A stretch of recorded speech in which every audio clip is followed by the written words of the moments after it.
अस्सलामुअलैकुम व्यूअर्स, कैसे हैं आप सब। दुआ है कि सब खुशबाश खैरवाफियत से हों। Welcome back to my channel. मेरी प्यारी बहनों, क्या आप भी इस सवाल से परेशान हैं कि आज क्या बनाएं और अपने घर वालों को इम्प्रेस करना चाहती हैं, तो ये वीडियो आपके बहुत काम आएगी। शदीद गर्मी है और एक कस्टमर ने फरमाइश कर दी कि आज हमें नॉर्मल से कुछ हट कर बना के भेजें, तो मेरे जहन में फ़ौरन ये रेसिपी आई। मैंने सोचा कि क्यों ना आप लोगों से भी शेयर करूं, because it's one of my favourite. आज मैं बना रही हूं कबाब मसाला हांडी। उसके लिए पहले मैंने प्याज फ्राई होने के लिए रख दिए हैं। जैसे ही प्याज लाइट ब्राउन हो जाएं तो उसमें अदरक, लहसुन और सब्ज़ मिर्चों का जो पेस्ट मैंने पहले तैयार करके रखा हुआ था वो डाल देंगे और उसको थोड़ी देर कुक कर लेंगे ताकि अदरक लहसुन का कच्चेपन का जो टेस्ट है वो ख़त्म हो जाए।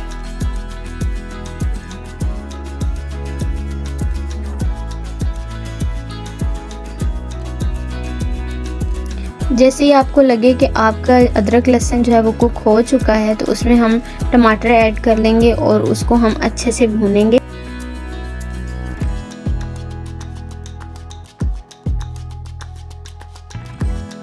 टमाटरों को ज़्यादा सा फ्राई करना है ताकि टमाटर अच्छे से गल जाएं और हमारी ग्रेवी जो है वो अच्छी बने।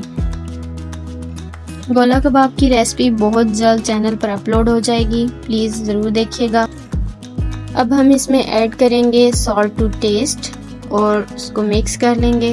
उसके बाद हम साथ ही दड़ा मिर्च, लाल मिर्च पाउडर, हल्दी पाउडर, ज़ीरा और पिसा गरम मसाला डाल के उसको अच्छे से भून लेंगे। लेट हो रहा था तो मैंने ये सारी चीज़ें जो थी वो मिक्स करके, जब ये थोड़ा सा पक गई थी तो फिर सारे मसालों को मैंने ग्राइंड कर लिया था।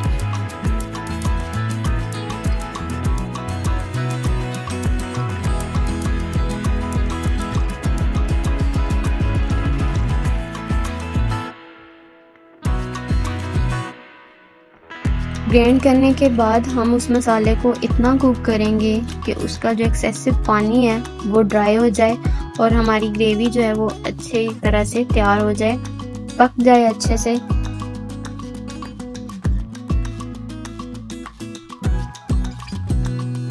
जी, पानी हमारा काफ़ी हद तक खुश्क हो चुका है। अब हमने इसमें कुटा खुश्क धनिया डाल दिया है और इसको अच्छे से मिक्स कर लिया है अपनी ग्रेवी के अंदर। हमारी ग्रेवी या मसाला कह लें इसको, वो रेडी है। अब हम इसमें डाल देंगे गोला कबाब। थोड़ी देर कुक करेंगे इसको। कुक इसलिए करेंगे कि हमारे गोला कबाब जो हैं वो मज़ीद जूसी हो जाएं। और ये लीजिए, हमारी रेसिपी आज की रेडी है। उम्मीद है कि आपको पसंद आई होगी। अगर आपको मेरी वीडियोस अच्छी लगी हों तो प्लीज़ चैनल को सब्सक्राइब कर दें। Thanks for watching. अल्लाह हाफिज़।